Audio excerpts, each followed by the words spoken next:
Bonsoir et bienvenue à suivre notre édition dans les titres à l'AINA. Au sommaire de cette édition, la sécurité va impacter négativement sur la rentrée scolaire session 2024-2025. C'est l'inquiétude de l'Assemblée provinciale du parc de G Pacifique à Delituri ce jeudi 29 août 2024. C'est pas plus de cette édition. Après l'attaque des présumés Nalo au village Bahaha, chefferie de Babila Bakwanza, territoire de Mambasa, nous sommes à Nituri, tout à la vue à plusieurs civils et les coordonnateurs de la nouvelle société civile du territoire d'Irumu qui séjournent à Mambasa Centre parce que cette situation doit interpeller les autorités militaires que vous allez suivre. Christophe Mounian de Route à cette édition de nouvelles. L'association culturelle Kiaranda Ira Anasisa Mambasa plaide pour une justice pour que les auteurs du massacre et autres violations des droits humains soient punis conformément à la loi. Savoir plus de cette édition. Trois titres au sommaire. Je vais laisser la prise de sur la mise en ordre. Bienvenue à tous au détail. Ce journal vous est présenté par Sephora Péchou. Une fois de plus, bonsoir. La sécurité va impacter négativement sur la rentrée scolaire à session 2024-2025. C'est l'inquiétude de l'Assemblée provinciale de Delituri ce jeudi 29 août 2024 après son assise au parc de G Pacifique. Vu plusieurs enjeux de l'ère de la majorité des territoires de la province de Delituri, certaines recommandations ont été formulées par ces structures citoyennes. Auguste Kwadjouma, le président de l'Assemblée provinciale de Delituri, et au micro de la reine Aminata Kitambala. Construire ou réhabiliter dans l'urgence les écoles détruites par les groupes armés locaux et étrangers dans les territoires de Ndjougou, Irumu, Mambasa et Magi. Sécuriser les milliers d'accueils de déplacés pour rendre effectif la rentrée scolaire. Faire et plaidoyer auprès des partenaires internationaux pour appuyer le ministère de l'Éducation nationale dans la réalisation de ces projets. Accélérer le processus de mécanisation et de la prise en charge du personnel enseignant prestant dans les écoles publiques. Garantir la sécurité sanitaire des enfants, vu que l'Ituri est déjà menacée par un pox. Améliorer les paniers de la ménagère pour permettre aux parents de retourner leurs enfants à l'école dans de bonnes conditions. Accélérer le processus de PDDRCS et veiller à l'application des mesures interdisant la circulation avec des armes en milieu scolaire pour éviter la psychose. Dans ce même chapitre, Fracina Katirogo plaide auprès du gouverneur militaire de l'Ituri d'instruire les autorités de l'éducation à réouvrir les activités scolaires dans les groupements Bandavilemba, précisément dans les villages déjà stables sur les plans sécuritaires, pour permettre aux enfants qui auraient gagné ces villages de bénéficier à l'éducation suivie là dans cet élément. La rentrée scolaire 2024-2025 peut à l'horizon. Nous voudrions demander au gouverneur militaire d'instruire les autorités de l'enseignement primaire et secondaire de faire rentrer les écoles dans certains villages du groupement Bandavilemba à chefferie de Walens et Vonkutu, où la situation sécuritaire est devenue normale. De nous citer au Sokotano, Idou, Ndimo, Bouanasoura. Ne pas réouvrir les écoles dans cette partie de l'Ituri, c'est sacrifier nos futurs cadres de ces pays. Ces enfants élèves retournés après la turbulence sécuritaire méritent les mêmes droits que tous les autres élèves de l'Ituri. Je plaide auprès du lieutenant général Luboya Kashamadjoni de s'impliquer pour sauver l'avenir de nos enfants. Nous avons vu son implication dans les rétablissements de la sécurité dans ces mêmes groupements en particulier, malgré que beaucoup reste à faire. Et aux autorités de l'éducation, il est temps que vous puissiez accompagner les efforts de l'autorité provinciale. Et cet accompagnement passe par la relance des activités scolaires de cette entité. Les inscriptions pour les nouveaux élèves et la confirmation des aciers évoluent très bien au complexe scolaire Fabia, une école privée agréée construite au standard international. Les portes sont ouvrables chaque jour du lundi au vendredi de 8h jusqu'à 13h30. Confirmé Madame Riziki Gloria, promotrice de cette école.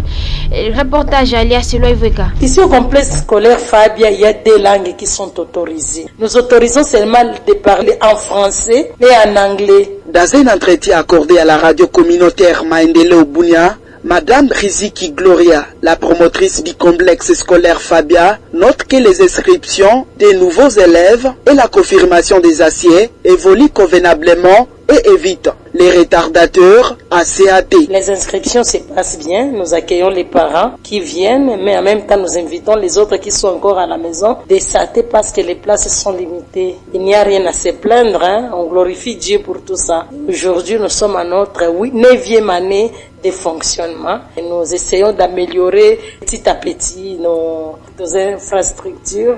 Nous faisons tout pour mettre nos enfants dans de bonnes conditions. Cette école, créée depuis 2015 avec comme devise discipline, compétence et excellence, arrive avec plusieurs innovations au cours de l'année scolaire 2024-2025, ajoute notre interlocutrice. Aujourd'hui au complexe scolaire Fabien, nous avons 3 sections. Nous avons l'école maternelle, nous avons l'école primaire, nous avons l'éducation des bases, c'est-à-dire 7e et 8e. En plus, nous avons aussi les humanités. Et aux humanités, maintenant, c'est là où nous organisons maintenant 5 sections. La technique sociale, nous avons aussi des nouvelles sections que nous avons mis en place. Maintenant, nous avons la commerciale qui commence de première en 2e. Nous avons la nutrition. Nous avons aussi la pédagogie. Pendant ce temps, reconnaissant les difficultés auxquelles le complexe scolaire Fabia fait face, Madame Riziki Gloria dénonce quelques cas de solvabilité. Les difficultés ne manquent jamais dans la vie. Vous faites votre travail, mais il y a d'autres parents qui ne payent pas. Ça, ce sont des idées, vous encadrez les enfants, mais à la fin, il y a d'autres parents. Je ne sais pas si c'est par manque ou si c'est par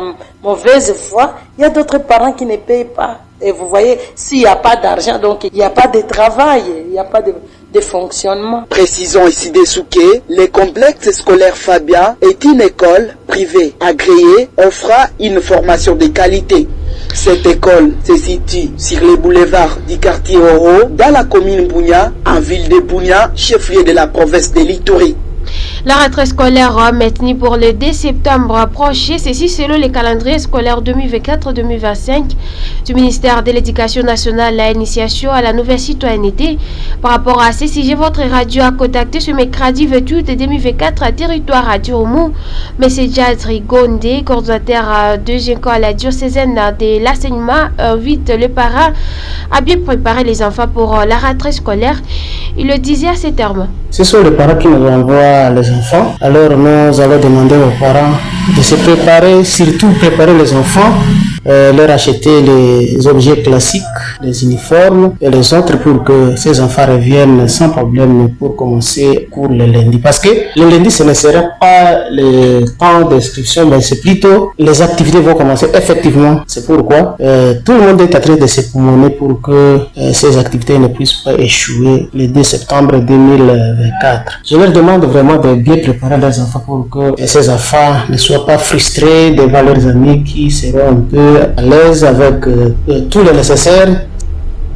Il apparaît indiqué que l'équipe de la coordination diocésaine sera sur le terrain. On l'écoute une fois de plus. Ce lundi-là, toute l'équipe de l'enseignement sera sur le terrain pour vérifier si la rentrée est effective. C'est pourquoi chacun doit prendre toutes les dispositions pour que les choses puissent bien se passer à cette date-là. Par rapport aux résultats, nous ne serons pas affirmatifs parce que ce sont les réseaux sociaux qui ont effectivement donné des résultats. Nous attendons des précisions. Il faut maintenant attendre les palmarès pour voir si réellement ce que les autorités provinciales avaient affirmé est vérifiable à partir du palmarès. Parce que nos autorités provinciales avaient affirmé que Ituri 2, la province éducationnelle Ituri 2, était dans les 64%.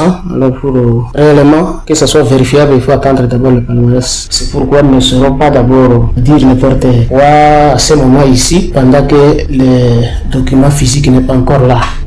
Nous changeons les chapitres. Cette fois-ci, nous parlons de la paix sécurité où la population du secteur de Walendu-Tanti est appelée à garder confiance à ses autorités. Ceci fait suite à une accalmie qui se vit depuis état dans cette partie du territoire d'Endjougou.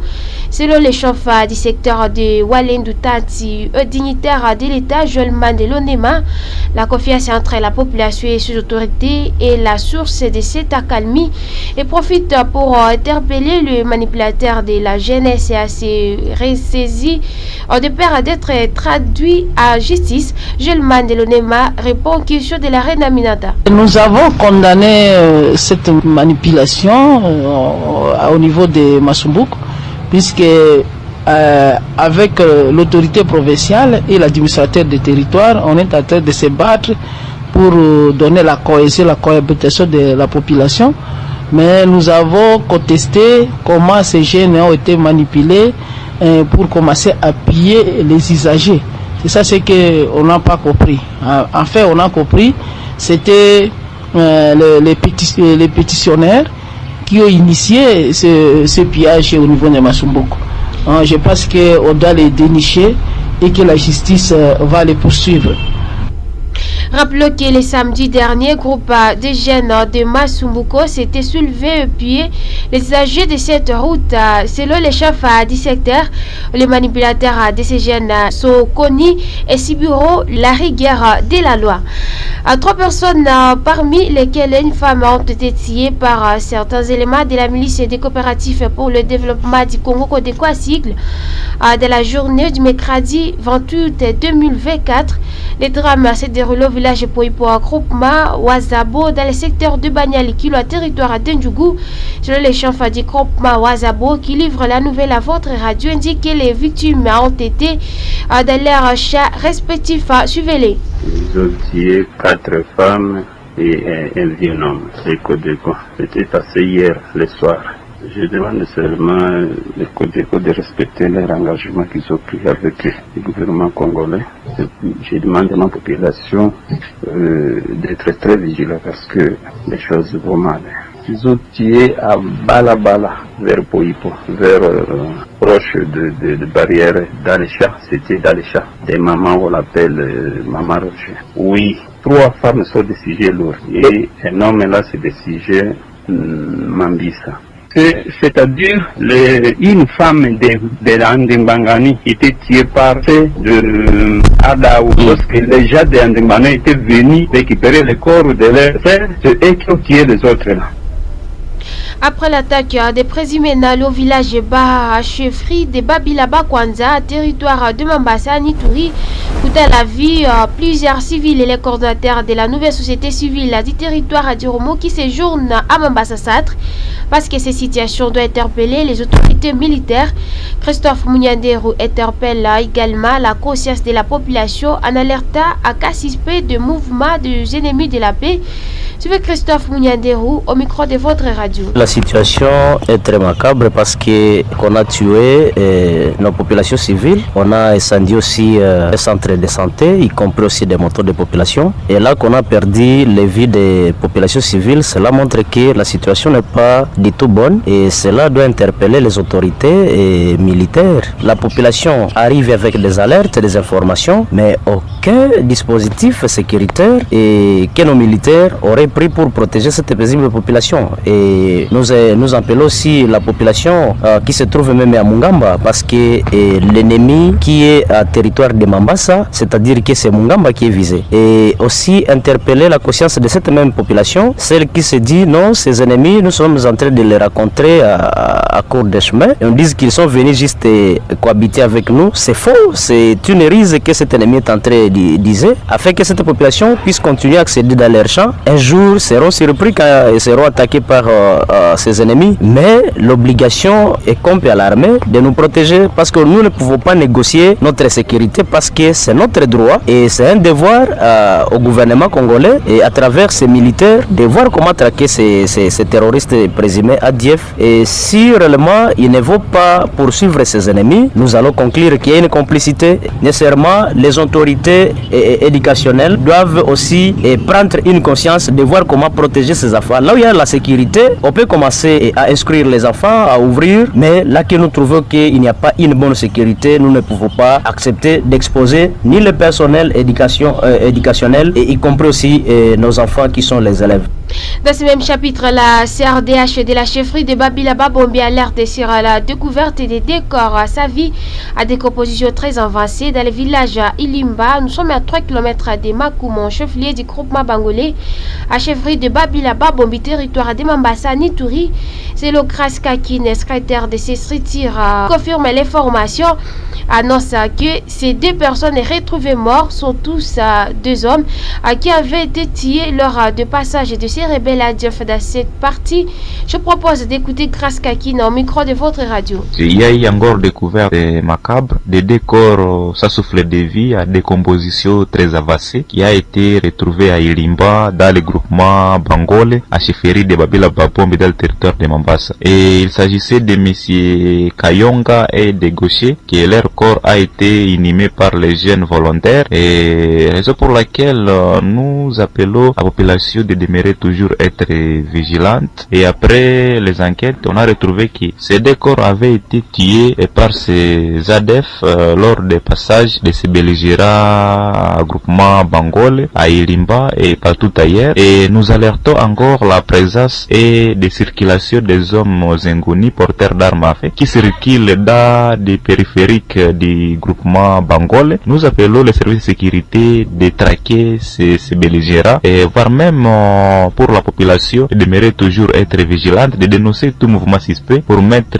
fin à ce phénomène des ADF qui endeuillent et qui pillent, qui aussi tuent et emportent la population dans des brousses. Raison pour laquelle nous, comme la CRDH, à chefferie de Babilaba Bombi, nous appelons la population de demeurer toujours être vigilante, car l'ennemi circule en électron libre dans des périphériques du groupement Bangole, et nous appelons la population de la chefferie de Babilaba Bombi de demeurer toujours être vigilante et de dénoncer tout mouvement suspect.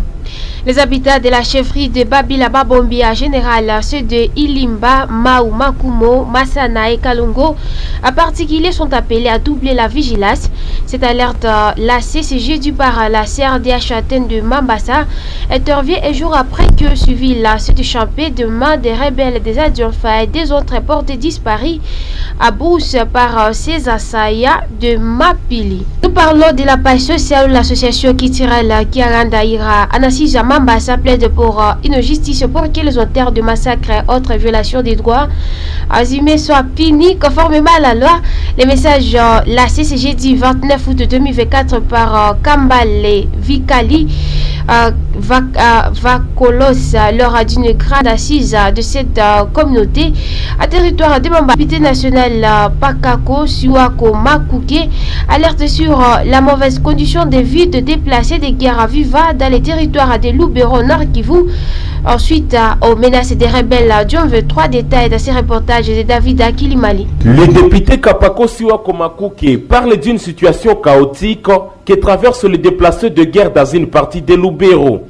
C'est élu du peuple compte saisir le ministère des Affaires sociales pour de bonnes conditions de se déplacer. La situation elle est très critique. Comme je vous l'ai dit, vous savez, la population a fui leurs maisons, leurs champs, leurs activités. Alors, imaginez-vous, quand vous vous déplacez, vous laissez vos activités, comment vous allez vivre là où vous allez? C'est des choses drôles. Il y en a même ceux qui vivent dans des salles de classe. Vous comprenez que la situation est compliquée. Le gouvernement de faire tout son mieux pour que la sécurité et la paix règnent dans la partie dans la partie est de la République démocratique du Congo, afin que tout le monde puisse rentrer chez soi. Honorable Kapako Siwako mènera pression au gouvernement pour améliorer les conditions de vie des FARDC engagés sur les lignes de front. Les conditions ne sont pas tellement meilleures parce que je vais voir certains officiers et même certains militaires qui sont à la ligne de front. J'ai réalisé que les conditions ne sont pas meilleures. C'est pourquoi je viens de vous dire que jusqu'à quand j'arrive à Kinshasa, j'irai voir le ministre de la Défense, lui raconter cette histoire-là et afin qu'il puisse prendre des dispositions. Donc les conditions vraiment ne sont pas très meilleures et elles ne peuvent pas favoriser le militaire de bien faire son travail. Pour rappel, une grande partie du territoire de Lubero reste jusqu'à présent sous contrôle du mouvement du 23 mars. Messieurs et dames, comprenez avec nous que nous sommes à la fin de notre édition, mais pour les gens qui nous ont suivis à cours des diffusions, voici à quoi les titres. La sécurité va impacter négativement sur la rentrée scolaire à session 2024-2025. C'est l'inquiétude de l'Assemblée provinciale de l'Ituri. C'est jeudi 29 août après son assise au parc de G Pacifique que vous avez les détails avec Augustin Kbadoumalo dans cette édition. Après l'attaque de présumé Nalou au village Bar, chefferie de Babilaba, Kwanza, territoire de Mambasa, Nituri, coûtant la vie à plusieurs civils. Les coordonnateurs de la nouvelle société civile du territoire de Roumou qui séjournent à Mambasa Centre parce que cette situation doit interpeller les autorités militaires. Que vous avez les détails avec Christophe Mounianderou dans cette édition. L'association qui tire la Kiagandaïra, Nassi Jamamba, s'appelait pour une justice pour que les autorités du massacre et autres violations des droits humains soient punies conformément à la loi. Que vous avez les détails. Moi, c'est Sephora pour la présentation de cette édition sous la direction de Biamunguka Tchelewa, la coordination de Jospe Wa Jorkim, la réalisation de Cécilia les youtubeurs. Je vais la série, la prise de soins, la mise en onde. Si vous avez aimé cette édition, dites merci à Elias Eloïveka, Joseph Kisuki, la reine Aminata, Joël Batizaché. Portez-vous tous bien. Notre édition va encore intervenir sur les comptes YouTube de la radio Maendeleo, en écrivant Maendeleo Bunia TV et sur TikTok en écrivant Maendeleo Info. Portez-vous tous bien.